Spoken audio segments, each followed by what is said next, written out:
Fala família, Leonardo aqui para mais um giro de notícias nesta segunda-feira, agora na parte da tarde do dia 27/1 de 2025. Eu venho aqui pela segunda vez só para poder te manter atualizado com as últimas informações do Vasco da Gama, e nesse vídeo eu quero te contar que Leandrinho, lateral esquerdo do Vasco, que está prestando serviços à seleção brasileira sub-20 nesse sul-americano, está de malas prontas, destino mundo árabe, porque Vasco e Al-Shabaab acabaram de fechar uma negociação e o jogador vai estar já viajando, porque o clube árabe tem pressa que ele chegue lá para poder já começar a jogar, tá ligado? E inclusive eu vou trazer aqui alguns números, alguns detalhes dessa negociação para você poder deixar a sua opinião. Será que valeu a pena se desfazer nesse início de temporada do Leandrinho ou não? Vou trazer detalhes e aí, é claro, você opina aí nos nossos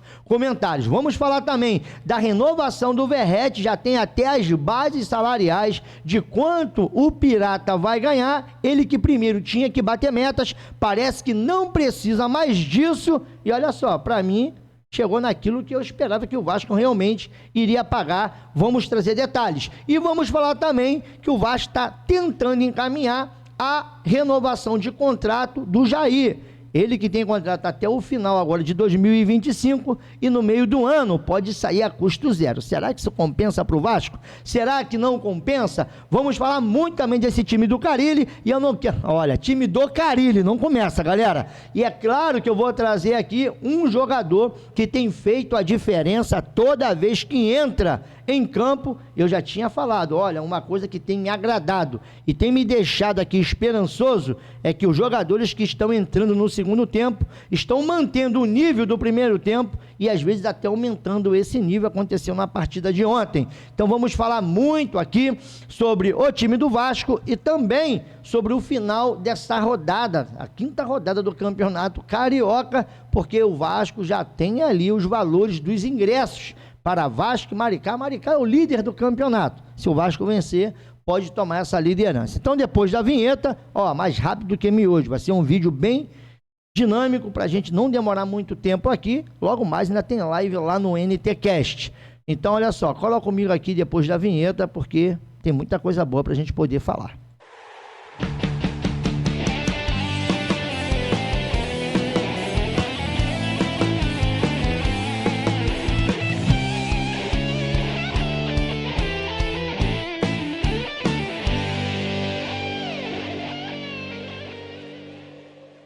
Bateu vontade de curtir o melhor da gastronomia? Vem pro Empório do Bacalhau. Estamos na rua Professor Paulo Aquiles, número 4, Vila da Penha. Todos os dias tem rodízios de petiscos com churrasco para você se deliciar. Transmitimos todos os jogos no melhor clima. De quinta a domingo tem música ao vivo, frutos do mar na brasa, todos os dias, porque aqui somos referência nesse sabor incrível. Voltamos aqui, Leonardo, canal na torcida Vascaínos, viu aí? Empório do Bacalhau, coração da Vila da Penha, para quem curte um ambiente familiar, com os melhores petiscos, melhores preços, rodízio sensacional, bebida gelada. Chega lá no Empório, rua Professora Paula Aquiles, número 4, procure ali os responsáveis, que é o Gabriel e o Gustavo. Cara, fala, olha, eu vim pelo canal na torcida Vascaínos, pode pedir um desconto lá, porque a galera lá, porra, é super bacana e o atendimento é fora de série. Bom, para você que já está aqui, primeiro, quero agradecer pelos 102 mil inscritos aqui no canal. Muito obrigado pela sua moral, muito obrigado pelo seu like, muito obrigado pelo seu comentário. Para quem acabou de chegar e ainda não é inscrito, se inscreva e ative o sininho das notificações. 2 vídeos por dia. Ainda temos nossas lives lá no NTCast. Estamos tentando organizar esse canal aqui para voltar a fazer live aqui também. Para mim poder finalizar, galera, não esqueça de deixar o like. É importante pra caramba, tá? Para esse vídeo chegar até mais vascaínos. Agora, olha só. Hoje encerra a quinta rodada do Campeonato Carioca. Aqui estão os resultados até o momento. E hoje o Nova Iguaçu enfrenta o Boa Vista às 18 horas. Inclusive, no momento que você estiver, de repente, vendo esse vídeo, a bola já rolou.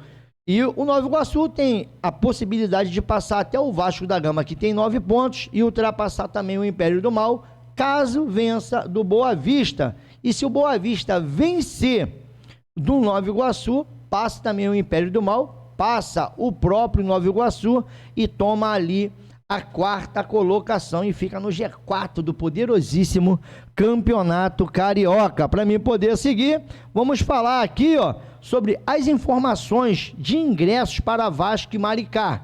É o segundo jogo do elenco ou do time titular, o time que está sendo comandado pelo Carille. O primeiro foi ontem, uma belíssima exibição que deixou os vascaínos esperançosos, e eu não falo, não é nem questão de placar, mas de organização dentro de campo e ideias que há muito tempo a gente não vê nesse time do Vasco. E olha só, arquibancada, lembrando que o mando de campo é do Maricá, valeu galera? Mas é os mesmos valores que foi do jogo com o Vasco como mandante. Arquibancada R$80, setor VIP 110, social 140 e para o Maricá ali, o portão 11, R$80. O Vasco da Gama enfrenta o Maricá no dia 29/1, quarta-feira, às 19 horas. E, inclusive, sem folga essa semana para a galera aí, para os Piratas do Carille, porque o elenco Cruz Maltino se reapresenta hoje, ou se reapresentou hoje à tarde no CT Moacir Barbosa para dar início aos treinamentos, visando o confronto contra o Maricá nesta quarta-feira, dia 29, às 19 horas em São Januário. Vale ressaltar que o Vasco terá uma semana cheia de trabalhos e os atletas não terão folga esta semana. O elenco viaja sexta-feira para Cariacica, onde enfrentará o Volta Redonda no sábado, às 16h30, lá no Kleber Andrade. Então fique ligado aqui também, porque amanhã vamos trazer ali os valores dos ingressos sendo vendidos lá no Kleber Andrade. Esse jogo será contra o Volta Redonda e o Vasco aí, mantendo essa boa fase, vai estar prontinho para poder enfrentar os clássicos.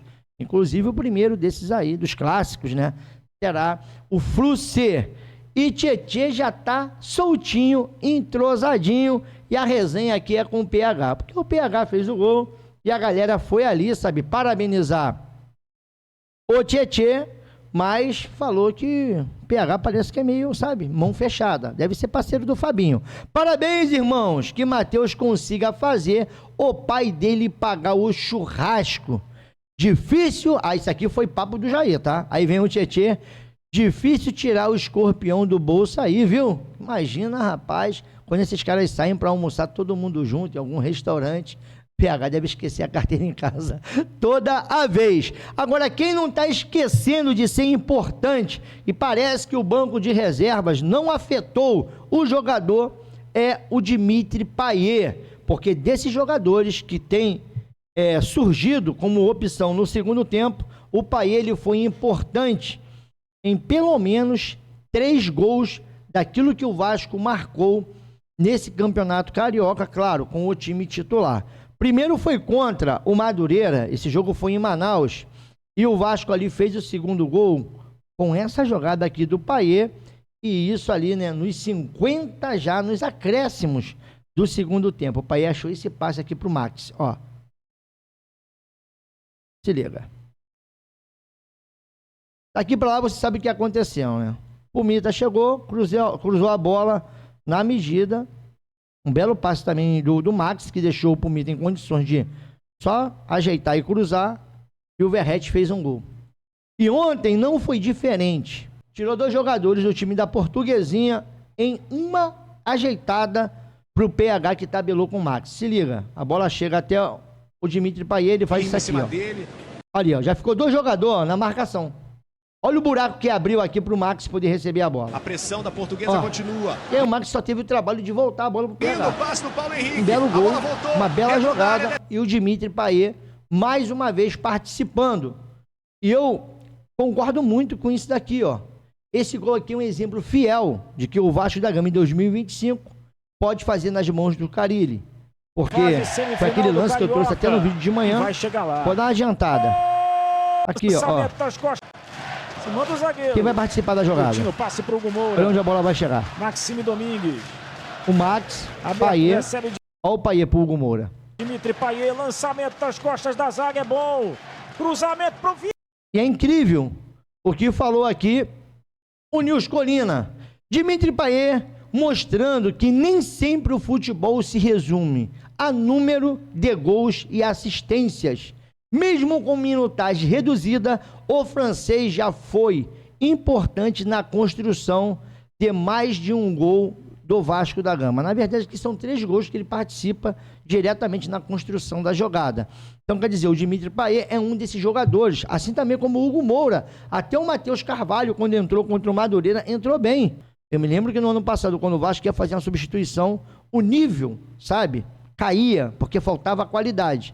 E mal ou bem, eu sei que está cedo, é campeonato carioca, mas é aquilo, são as ideias, são as jogadas trabalhadas, são as transições, são as ultrapassagens. O Vasco, mesmo no início do ano passado, era um time engessado, de muitos cruzamentos, de poucas jogadas de tabela, de aproximação. E pelo menos o Carille, aquilo que ele tem prometido nas coletivas que ele tem defendido, ele tem tentado colocar em campo para a gente poder seguir. Pablo Verratti é o 4º maior artilheiro estrangeiro da história do Vasco. Está ali, ó, abaixo do Cano, mas para mim vai passar, tá? Já está com 37 gols, o Cano tem 43, e lá o Viladôniga é o cara que tem mais gol, uruguaio, 83, mas sei não, se o Verratti ficar aqui até 2026, eu acho que ele consegue se tornar um maior artilheiro. E um outro número importante, segundo o André Garoni, Verratti agora é um dos 10 maiores artilheiros do Vasco neste século. São 35 gols em 79 jogos com a camisa vascaína. O Pirata empatou na 9ª posição com o Valdir Bigode e Thales. Tem um detalhe, Moraes tem 38, Leque Gol tem 39, Pikachu tem 40, Cano 43, Leandro Amaral 51, Elto 52 e o Nena tem 63. Eu acho que ele não consegue passar o Romário, não com 2 anos de contrato, mas até o Nena, pela quantidade de gols que ele já fez no Vasco, tem não, tá? Eu acho que ele consegue, mas aí deixa a sua opinião. Para a gente poder seguir, a boa fase de Verratti surge juntamente quando o Felipe muda o esquema tático do Vasco no segundo tempo contra o Atlético Goianiense. Quando o argentino deu uma assistência, depois marcou o gol contra o Atlético Mineiro e fez 2 contra o Cuiabá. E é engraçado que nesse atual elenco, nessa disposição tática, tem favorecido demais o Verratti. Ele já começou o ano estreando a sua temporada com um gol e ontem ele fez 2. Bom, isso daí só demonstra que o Verratti é um cara muito útil e para quem contesta, né, a renovação do Verratti, parece que você vai morrer contestando, meu irmão, porque o Verratti, o Vasco vai renovar com ele e vai dar ali uma mixaria a mais. Vou trazer um corte aqui agora lá do Lucas Pedrosa para vocês aí poderem ouvir e também deixarem as suas opiniões. Notícia exclusiva que a gente trouxe ontem no canal do Pedrosa, na live, eles chegaram a um acordo verbal para a renovação do Verratti, 2 anos de contrato, já eram 2 anos, né, porque é 1 mais 1 renovável, só que o Vasco tirou a obrigação de metas, então ele vai ter 2 anos inteiros de contrato e vai ter uma melhoria salarial, que não são os mais de R$1 milhão, que muito foi especulado, muito pelo contrário. E o Bruno Murito cravou, tá? Vasco e Pablo Verratti chegaram a um acordo e encaminharam a renovação do contrato até o fim de 2026. Então, primeiro, o contrato era até o fim de 26, caso ele batesse metas em 2025. Isso vai ser retirado do contrato. Uma outra coisa é a valorização salarial nesse contrato novo, e ali o seu salário será de R$760 mil fixos, ou seja, 2 anos de contrato, 760 mil. E se ele bater algumas metas, tiver ali alguns bônus, como for artilheiro de uma das competições que o Vasco vai participar, ou o Vasco conquistar algum título no período do seu contrato, ele vai receber a bonificação. Por isso eu achei bacana essa valorização no salário do Verratti, ele que é muito importante e é o capitão do Vasco. E tem outro jogador que o Vasco está tentando também renovar o seu contrato para não perder o jogador a custo zero, porque no meio do ano já ele pode ser assediado, ele pode assinar um pré-contrato, no final dessa temporada o Vasco não ganha 1 centavo com ele.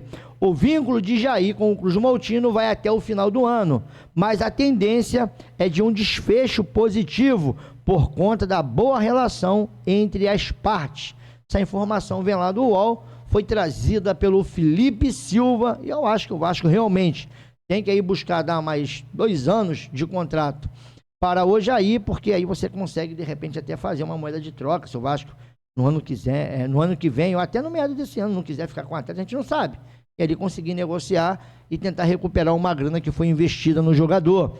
E olha só, falando agora aqui de Leandrinho, que é um dos tópicos principais desse vídeo. Se liga só, negócio fechado. Leandrinho estará no Al-Shabaab até junho deste ano, sem um passe fixado. O acordo prevê o pagamento de 475 mil pelo empréstimo, além do perdão de 50% da dívida total de 375 mil referente a Paulinho, a ser quitado no ato da assinatura entre os clubes.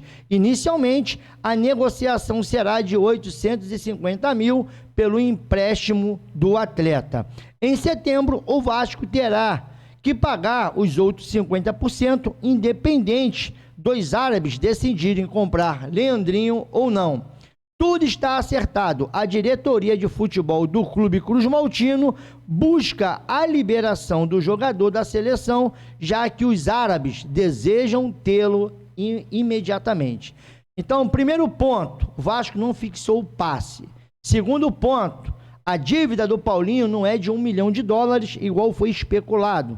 Pelo que eu entendi aqui nessa matéria, o valor total da dívida é de 375 mil dólares. Essa operação, junto com o perdão da dívida e aquilo que o Vasco vai receber por emprestar o jogador até o final de maio, isso aqui é o mais interessante, porque o Leandrinho ele volta em junho, caso os árabes não queiram ficar com o jogador. E um outro detalhe, o passe não está fixado. Então o Vasco vai vender o jogador por quanto ele quiser. O cara vai ficar lá 3 meses, volta, o Vasco vai ter ali um lucro, um ganho de aproximadamente 5 milhões de reais e, é claro, o poder de barganhar. Um outro detalhe é que, independente, se os árabes vão efetuar ali, no caso, o Vasco não fixou o passe, mas se eles vão ali, no caso, efetuar uma grana ou, pelo menos, demonstrar interesse para uma negociação e levar o jogador em definitivo, Vasco terá que pagar em setembro os outros 50% dos valores totalizados, como eu disse aqui, de 375 mil reais. Então, para mim, o Vasco fez um bom negócio. O Leandrinho hoje é a terceira opção. Segundo lateral do Vasco é o Vitor Luiz. Claro, é importantíssimo, mas é inegável, tá? É inegável que o Vasco aí consegue, sabe, uma grana que de repente pode até utilizar na contratação de um outro atleta. Mas eu queria saber da sua opinião. O que você achou dessa informação? Quem trouxe ela em primeira mão foi lá o Atenção Vascaínos, nós aqui repercutimos, e para poder finalizar esse vídeo que eu falei que eu não iria demorar muito, tá aqui, ó, uma informaçãozinha que veio lá até do UOL, tá ali, né, espelhada na Net Vasco, e eu quero falar sobre a 777, que vai no dia 29, juntamente com o Vasco, para mais uma decisão judicial. Ou seja, o Vasco Associativo ele retoma o controle da SAF, existe uma liminar que corre na Justiça Comum que deu o controle da SAF ao Vasco, e essa liminar está aqui, ó, no próximo dia 29 haverá o julgamento do recurso da 777 quanto à liminar que a afastou do Vasco. A empresa recorreu no TJRJ e também neste compasso tenta retomar os 70% das ações da SAF Cruz Maltina. É engraçado que o Tadeu é um influencer lá do Instagram, que ele fala de Vasco ali, né? O Tadeu, ele pegou, fez um vídeo e falou, cara, os caras querem o controle do clube de volta, mas hoje não tem nem dinheiro para pagar um escritório de advocacia. Estão devendo, mas, bom, hoje são 27. No dia do jogo, de repente ali, e sempre é assim, a bola rolando e a gente tendo informação do que aconteceu nesse julgamento do dia 29. Será que voltaremos àquela fase, meu irmão, do martelo batido? Em falar em voltar em alguma coisa, eu vou até dar uma atualizada para saber se saiu mais alguma informação importante. Bom, Não, só que o Felipe Coutinho já completou 20 partidas pelo Vasco, rapidinho, né, cara? E aí eu queria saber da sua opinião sobre a renovação do Verratti, sobre o Vasco estar buscando renovar também com o Jair, eu acho que é importante, até para o jogador não sair a custo zero, não assinar um pré-contrato, e também sobre o Vasco emprestar o Leandrinho para o mundo árabe. Detalhe, os árabes, quero para hora, irmão, quero para hoje. E sobre o Dimitri Payet, na minha modesta opinião, já é o 12º jogador. E ontem o Carille chegou a falar, não tem como colocar os dois juntos, porque se eu perco um 10, né, eu colocando os dois 10 para jogarem juntos, se eu tiver de fazer substituição, quem é que pensa? Quem é que entra para fazer o que esses dois podem fazer? Então, tá bem nítido, né, que o Vasco, graças a Deus, tem mexido no seu meio-campo e não tem caído ali a produção do time. Vamos ver como é que fica o decorrer do campeonato. Claro que tudo é início, mas, cara, enfim, tô bem esperançoso. Acho que o Vasco começou esse ano com o pé direito. Tomara que o Carille dê muito certo. O Carille dando certo, a diretoria dando certo, consequentemente nós estaremos felizes porque o Vasco estará dando certo. Mas eu quero saber a sua opinião sobre isso tudo. Estou metendo meu pé, beijo no coração. Mais tarde eu volto lá no NTCast. E amanhã de manhã cedo estaremos aqui para mais um giro de notícias. Boa segunda-feira aí, o restinho dela. Valeu, galera? Fui que fui.